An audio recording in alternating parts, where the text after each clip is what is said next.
नमस्कार केतकी आयुष चैनल को स्वागत जनाऊे। आज मु आपण मानक सहित सागु खीरी रेसिपी शेयर करी। पूरा सिंपल रहिबो, बनेइबा बहुत सहज, कम समय भी लगी थाए, बहुत टेस्टी लागिबो खाइबा पई। देखंतु मु खीरी रे मिल्क मेड खोया देइनी, ता कलर बढ़िया आसीजे। एमिति थोरे मो स्टाइल रे बनेई देखंतु, खाइबा पे बहुत टेस्टी लगी थाए। वीडियोटे जदि भल लगी लाइक शेयर सब्सक्राइब करबा। मु गोटे गिना सागु नेइची, याकू एबे भल भाबे धोई नेबा। याकू हल्का हाथ रे आमे 2 रु 3 थर एमती धोई नेबा भल भाबरे, तार जो धड़ा अंश बाहरी जीवो। आपण जो जगार सागु नहीं थे कप की ग्लास से मु गिनारे नहीं, तेणु गोटे गिना ये गरम क्षीर दूची बतुरवाई। एमती बतुरे गोटे घंटा छाड़ीदेबा।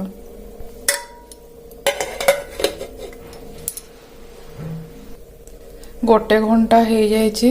देखंतु एबे सागु बढ़िया भाव में फुली जाइए। एबे मु खीरी बनैबा पई गैस रे गोटे कढ़ई बसई नहीं। कढ़ई गरम होगा पई एबे छाड़ीदेबा। कढ़ई गरम हो जाइए। एबे मु सेथिरे गोटे चामच घी देबी।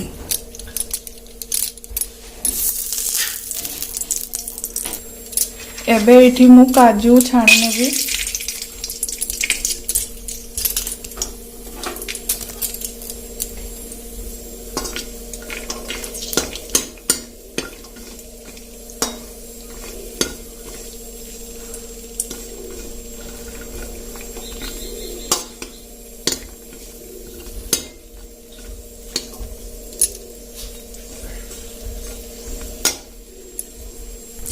काजू भाजी हो जाइए। एबे ताको मु प्लेट रे काढ़ी नेबी।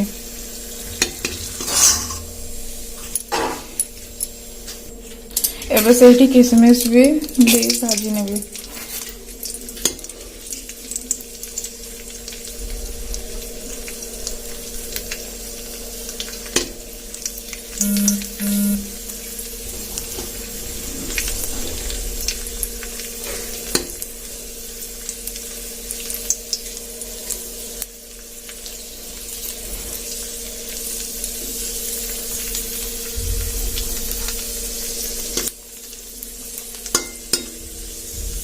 देखंतु किशमिश भी भल भाव भाजी गला। एबे मु ताकू प्लेट रे काढ़ी नेबे। एबे इथे मु गोटे चामच चीनी देबे।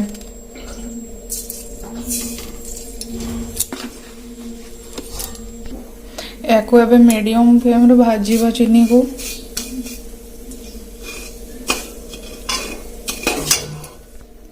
गोल्डन ब्राउन कलर आसीबा जाके वेट करिबा।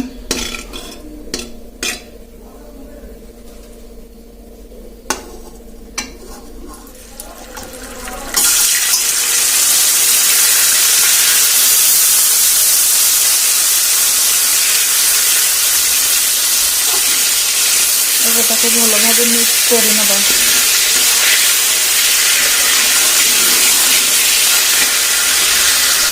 या द्वारा टेम्परेचर कमी जीव।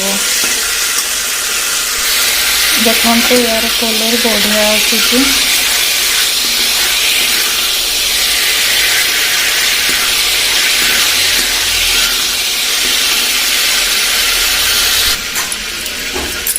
एठी मु गोटे लिटर क्षीर दौची। खीरी रे क्षीर देते अधिक देबो तार टेस्ट भल आसीबो। एबे याकू हल्का गोळेई नेबा।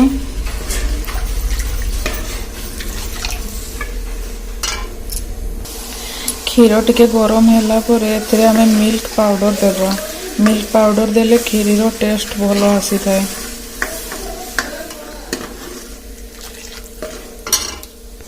देखंतु क्षीर हल्का गरम हो गलानी। एबे मु एथिरे मिल्क पाउडर देबी। याकू एबे भल भाव मिक्स कर दे 5 रु 6 मिनिट छाड़ी देबा फुटीबा पई।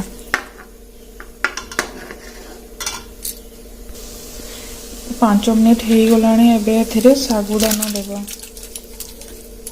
सागुदाना भिजिकी अच्छी तेणु ताको कुक होगा बेसी समय लगनी। ଏବେ ତାକୁ ମିକ୍ସ କରିନେବା ଟିକେ। ଚିନି ନିଜ ଟେଷ୍ଟ ଅନୁସାରେ ଦେବେ। ଏବେ ଏଇଠି ପକେଇ ନେବା। ଗୁଡ଼ ଦେଲେ ଶେଷରେ ପକେଇବେ, ନହେଲେ କ୍ଷୀର ଛିଡ଼ିଯିବ।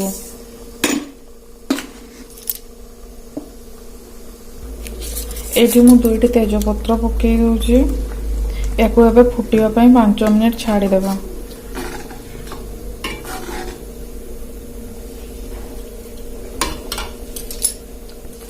ମିଡିୟମରୁ ଲୋ ଫ୍ଲେମ୍ରେ ଫୁଟେଇବା। କ୍ଷୀରି ପୁରା ବହଳିଆ ହେଇଗଲାଣି। ଏବେ ଆମେ ଏଠି ଗୁଜୁରାତି ପକେଇବା।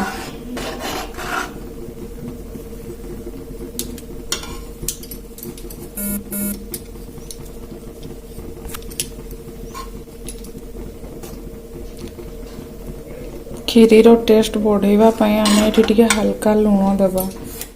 ଯଦି ଆପଣ ଉପାସ ବ୍ରତ ପାଇଁ କରୁଛନ୍ତି ତାହେଲେ ସିନ୍ଧି ଲୁଣ ବି ପକେଇ ପାରିବେ।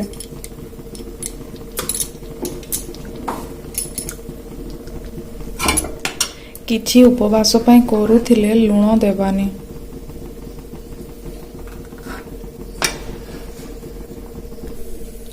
ଏବେ ଏଇଠି କାଜୁ ଦେଇ ଆଉ 2 ମିନିଟ୍ ଫୁଟେଇବା।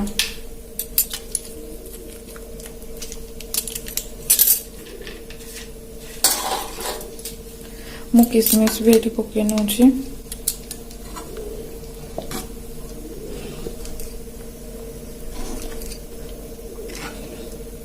କ୍ଷୀରି ବେଶୀ ବହଳିଆ କରିବାନି, ଟିକେ ପତଳା ରଖିବା, ନହେଲେ ଥଣ୍ଡା ହେଲେ ସେଇଟା ପୁରା ଜମିଯିବ।